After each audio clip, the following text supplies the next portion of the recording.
وزیر اعلیٰ خیبر پختونخوا علی امین گنڈاپور نے پرامن احتجاج سے دستبرداری کی دھمکی دے ڈالی۔ حویلیاں میں خطاب کرتے ہوئے حکومت کو اگلی بار اسلحہ لے کر مظاہروں میں نکلنے کا پیغام بھی دے دیا۔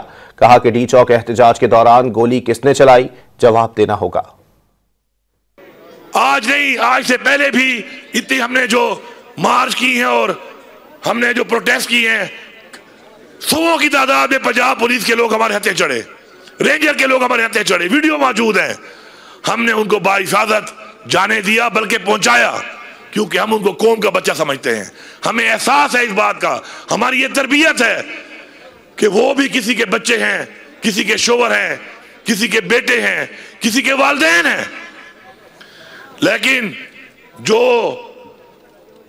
طاقت کے نشے میں یہ بھول رہا ہے کہ وہ ایسا رویہ اختیار کرے گا تو پھر وہ یاد رکھے، میں اپنی اس بات پہ بالکل قائم ہوں کہ اگلی دفعہ ہم پرامن والی بات نہیں کریں گے۔